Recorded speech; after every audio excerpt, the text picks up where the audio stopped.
บายดีนี่แม่นแม่ทงเด้อแม่ทงเพิ่นบ่สบายเนาะเพิ่นบ่สบายไปกวดเขาว่าเป็นตับแม่นบ่เป็นตับเป็นตับแล้วก็เป็นเบิ้งสิไล่ให้ฟังเบาหวานตับบีไขมันหัวใจกระเพาะจักอย่างเด้อหาเลยดิหาอย่าง แต่ว่าข้างในมันออกไปเบิดแหละของเขาเบาเลยดิเขาว่าข้างในเน่าเบิดแหละสิยากบ่เขาว่าโอ้ยเสียงเอาแล้วบุญวาสนาอะไรเพียงอะไรก็ว่าบ่เป็นแล้วเฮาแต่งบ่เป็นก็จังว่าเลยป้านนี้มากก็สิว่าไข้แน่เนาะมันได้นั่งจะเกาะจะแกะแต่ก่อนนางบ่ได้แม่นบ่นางบ่ไหลดอกย่างยังบ่ไหลนอนแล่ๆอยู่ปากได้อยู่แม่นบ่ปลาก็บ่ไหลโอ้จนว่าข้าวลงเหือดจนเว้ารถทะโลนมาเอานั่งก็บ่นั่งบัดเดี๋ยวนี้ไข้แน่นั่งก็ไหลไปมื้อแสนหลายตาเสาโอ้ไปน้ำเขาแล้วไปจอดเขาบ่เป็นจังได๋เจ้าเดือนมาโอ้เพราะบ่ทันได้คำตอบเนาะว่าเป็นจังไดเนาะว่าปกติแล้วบ่เนาะว่าปกติแล้วบ่หรือว่ามันอีจังยักๆนี่หั่นนะลักๆแล้วแม่นตับเนาะคันสิว่าเนาะตับก็บีใหญ่ตับก็บีใหญ่แม่ทงหมอเอ็นเรียกว่าแม่ทงปลาดุกปักหลายคนก็สิฮู้จักแล้วเนาะน่ะแสนหาดน้อยเด้อตอนนี้สุขภาพเพิ่นถือว่าโซมแห้งเนาะตอนนี้คันสิว่าได้โซมเนาะโซมแล้วแล้วก็อยู่เฮือนเพิ่นเนี่ยก็เลยเฮ็ดฟ้อยเด้อพี่น้องเด้อเดี๋ยวเฮือนเพิ่นเฮ็ดฟ้อยอันนี้แม่นฝีมือเพิ่นเองเนาะ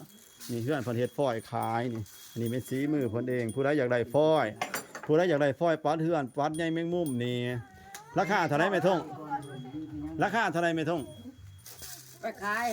35ไปขาย35เจ๊เพราะว่ามันแพงฟ้ากระปุงพันปี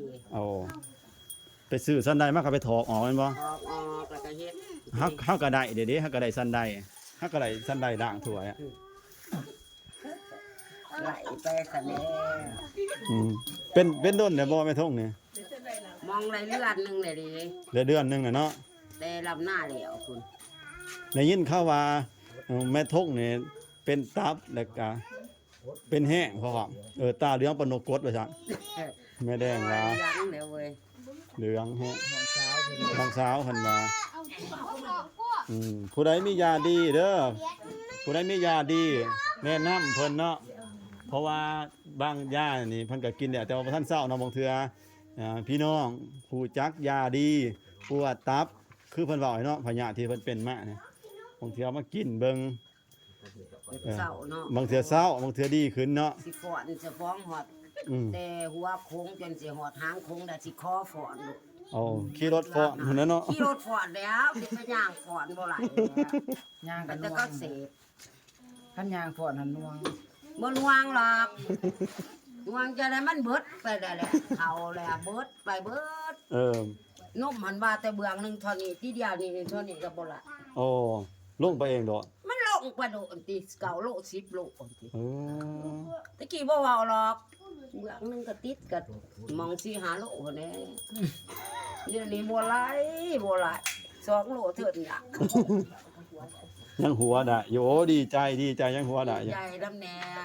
ดีแล้วเศร้าสวงว่าหันหัวก็บ่ไหลให้ก็บ่ออกปากก็บ่ไหลมีแต่สั่นแต่หัวมีแต่นี่บ่พวกนี่มาซ่านี่จนมาเห็นแล้วโอ้ยบ่ย่างหรอกให้ก่อนน่ะบ่ย่างเสียจังได๋เนาะไปถึงพี่น้องเด้อมีบ้านมียาบอกเพิ่นแน่เนาะว่ายาจังได๋พวกพยาธิที่เพิ่นเป็นนี่เนาะมีหยังนั่นก็แนะนำไปเด้อขอบใจฝากถึงพี่น้องหน่อยติ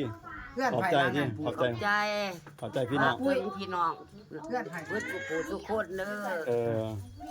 อันจักยาจักหวานกับข้าวล้างหาแน่ลูกผู้ตายเลยอ่ะจะมึงมันเห็ดกันมึงจะมึงเอาโอ้ยหลานรถเมื่อไหร่ไปต่อพี่เขา